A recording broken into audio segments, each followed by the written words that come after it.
Welcome to my channel, where we discuss everything and all things politics, economy, and development in Nigeria and around the world.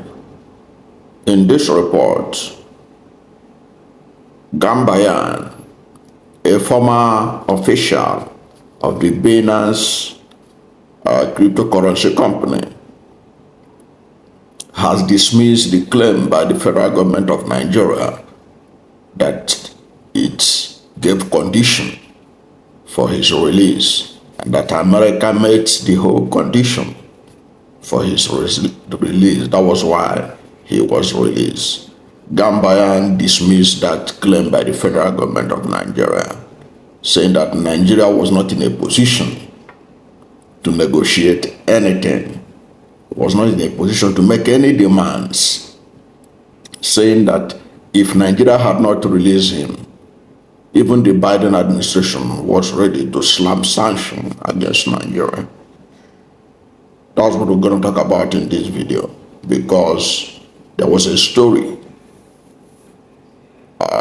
reported by the Premium Times and other media organizations, which immediately I saw that story, it smelled like something that government put out to do damage control for the allegation that Gambaryan made against federal government officials of demanding bribe from him. So there is this story to do that kind of damage control. And that was exactly the response that Gambaryan stated, that the Nigerian government was trying to do a damage control. And we're going to look at the whole thing to see, for you to make your own judgment about this matter. Now, you see the story pinned from Premium Times pinned on your screen, and the story is inside the deal that freed Binance's Gambaryan, what Nigeria benefited. So the report is claiming that Nigeria benefited, and so Nigeria gave out some of the things it's benefited by releasing Gambaryan. And we're going to look at it, and then we'll listen to what American officials said about this, so that you know whether to believe what Nigerian officials told you, or you have to believe what is coming from America as a reaction. Now, the story titled "Inside the Deal That Freed Binance's Gambaryan, What Nigeria Benefited," they listed some of the things that federal government claimed he benefited from the release, or the condition he gave for his release, and what government benefited. They said that Nigeria demanded that Binance official release should be framed at all times as a diplomatic gesture to the United States, that Mr. Gambaryan will only be released to U.S. officials and not to Binance. Secondly, that Nigeria demanded full cooperation and assistance from the United States in the country's law enforcement action against Binance and other cryptocurrency firms. Thirdly, the West African nation demanded accelerated action to return about $380 million of seized assets to Nigeria. Fourthly, Nigeria asked the United States to formally communicate its request for Mr. Gambaryan's release in a letter to President Bola Ahmed Tinubu, which was copied to the Office of the National Security Advisor, the Minister of Foreign Affairs, and the Attorney General of the Federation and Minister of Justice. In addition, Nigeria insisted that its release of Mr. Gambaryan would not prevent it from continuing the probe and prosecution of Binance and its official. Even the last one made me laugh. You know why I said that Nigeria will not, that US will not stop Nigeria from continuing the probe and prosecution of Binance and its official. You know, there was a Binance official that escaped from Nigeria who has a British and Kenyan citizenship. Have you heard anything about it? Has Nigeria approached Kenya? Has Nigeria approached Britain? Has Nigeria approached anybody to bring that one to book? You remember that was one of the Gambaryan's colleague. He escaped from detention here in Nigeria. He was staying in a guest house.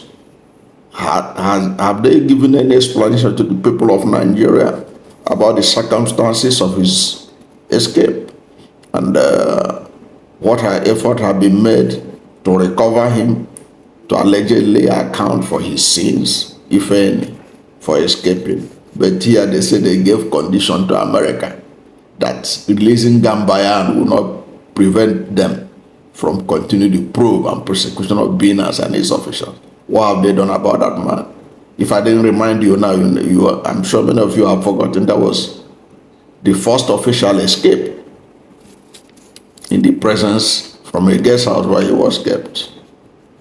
Now, let us continue to look at what the Premium Times said. Ambassador Mills, that's the U.S. ambassador in Nigeria, Ambassador Mills promptly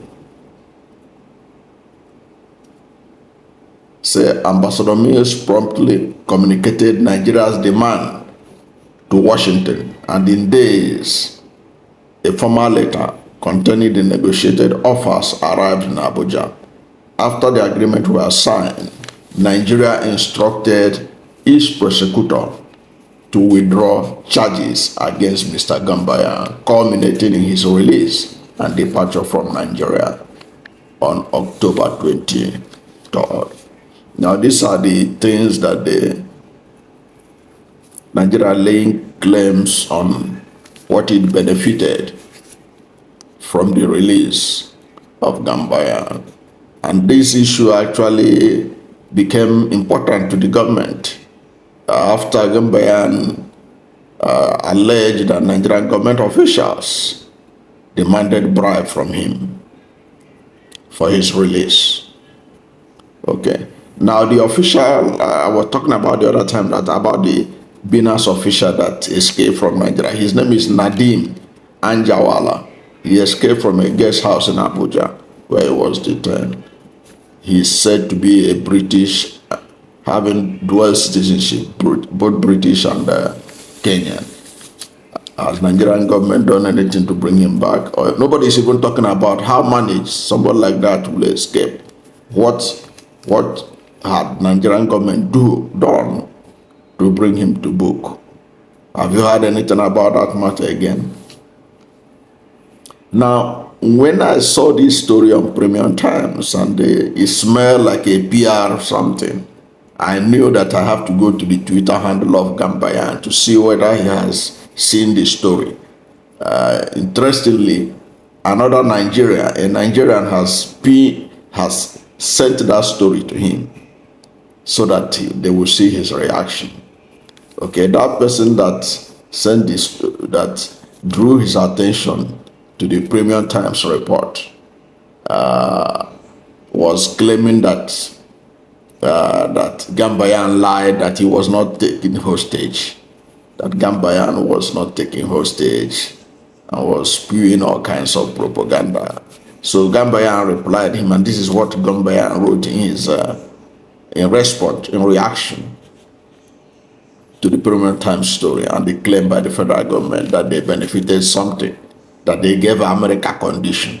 You know, he was insisting that Nigeria was not in a position to give condition to America because it was a hostage situation.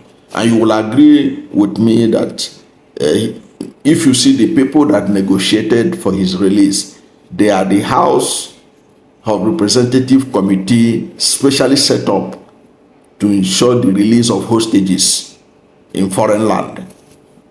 And then somebody was arguing that it was not a hostage situation. If it was not a hostage situation, why was it the House of Representative Subcommittee to release those held against their will in foreign land that was in charge? But we'll get to that. Now, look, this is what Gambaryan wrote in his Twitter handle in reaction to this story that a certain Boss Mustafa, that was the name of the Twitter handle of the person, the name of the person that sent this story to Gambaryan, because I wanted to forward this story myself. I wanted to go and forward this premium time story to him so that he can react to it, because I know that his reaction was necessary. But when I got there, I saw that a certain Boss Mustafa Z has already drew his attention to this story. So this is his reaction to it. He said this was essentially a hostage negotiation. If Nigeria, so he said it was a hostage situation. So Nigeria was not in a position to make so much demand from America. He said this was essentially a hostage negotiation. If Nigeria hadn't agreed, sanctions would have been inevitable. He said if Nigeria hadn't agreed, sanctions would have been inevitable. Go listen to the House of Representatives bipartisan vote on the resolution in my matter. The Nigerian government knowingly detained me, fully aware of their actions. I'm not making baseless claims. I would rather not go there. But I have audio recordings of those involved openly admitting that I was being held hostage. So let's just drop the BS. Your propaganda machine is working overtime, but unfortunately for you, no one of significance believed the nonsense you are putting out. He said, but unfortunately for you, no one of significance believed the nonsense you are putting out. This is a direct attempt by your government to do damage control. Listen to that last paragraph. This is a direct attempt by your government to do damage control. This was March 9, 2025. He was responding to Boss Mustafa Z, who forwarded the premium time story to him, apparently for his reaction. But that Boss Mustafa appears to be either sympathetic to the government or agent of the Nigerian government. He was trying to claim that it was not a hostage situation, that Gambaryan was lying. But Gambaryan made it clear to him that that what will happen was a hostage situation, and that Nigeria was not in a position to give condition. And to confirm that Gambaryan was right in saying that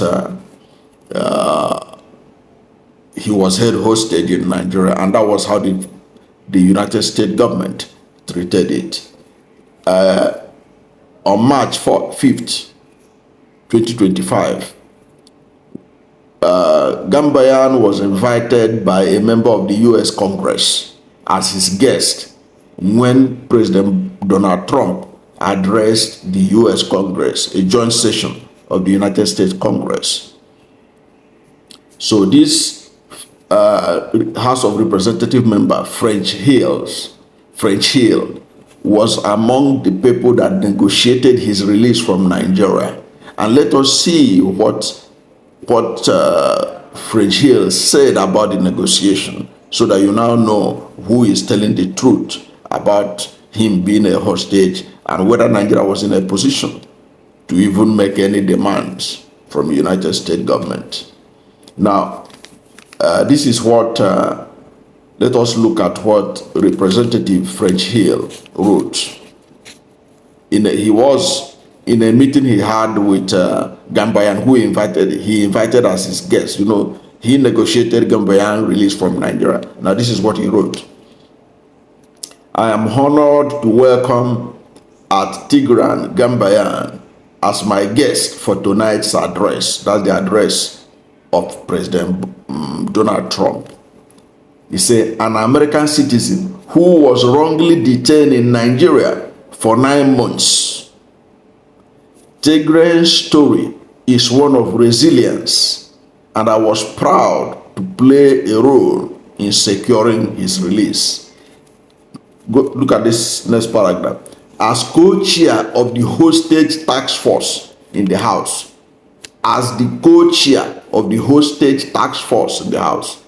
So if Gambaryan was not a head hostage by Nigerian government, a committee set up to release people held hostage outside America would not be interested in his matter, wouldn't have been the right committee to look into his matter. He said, as co-chair of the hostage task force in the House, I look forward to working with President Trump and his administration as we continue our work to return Americans like Tigran to their loved ones. So, and when you are negotiating with America in a hostage situation, you are not in a position to set condition for United States, or they will put sanction on you.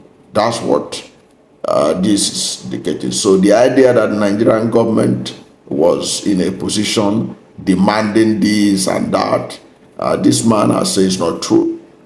But you can believe whatever you want to believe, if you like. And this agency, look at the reaction of Dodge agency, a United States government agency. Look at what he reacted to the story of Representative Hill's story about inviting Gambaryan for the address. And he was praising Representative Hills. He said Representative Hill's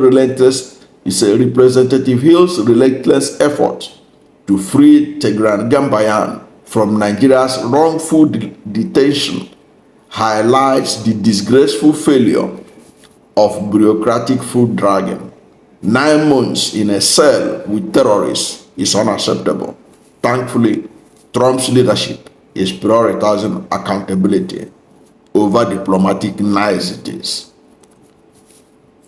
Biden's State Department fell, but Hill and McNick delivered results. It is time to dismantle DC's culture of delay and audit every dollar vested on negotiations that freed people like Tigran. So basically, what Tigran Gambaryan has shown is that he said that Nigerian government is not telling Nigerians the truth, that what they are doing is damage control, that they were not in a position to give condition to America for his release, that Nigeria knew that if they don't release him, being a hostage in Nigerian government's hand, Nigeria would have been slammed sanctions.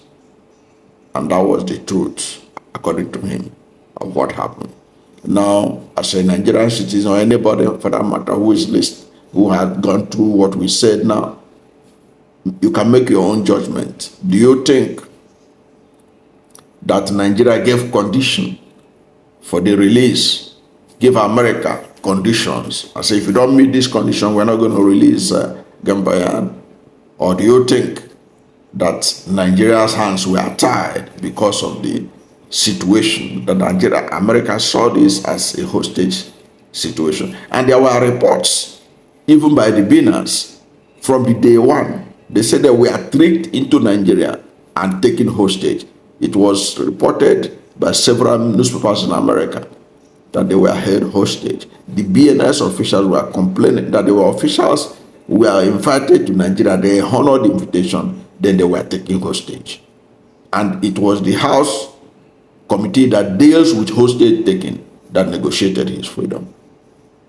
And in that kind of situation, they say Nigeria was not in a position to make any demands from America before his release.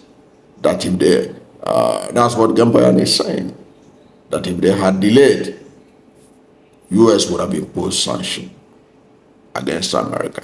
So now it's left for you to know, ask yourself, like the man Gambaryan said, Nigerian government is doing propaganda. It's propaganda overdrive. That's what Nigerian government is doing. What do you think? What is your position? Who do you believe? Gambaryan, or you believe the Nigerian government? Let us hear from you at the comment section. Thank you for watching this video. And if you are new to my channel, you have not yet subscribed to my channel, please subscribe to my channel. Hit the subscription button, hit the notification bell. When you subscribe to my channel and hit the notification bell, anytime I have a new video, you'll be among the first to know. God bless you. And please don't forget to like this video, because when you like it, Google will rank it high and recommend it for more people. Thank you, and God bless you and yours.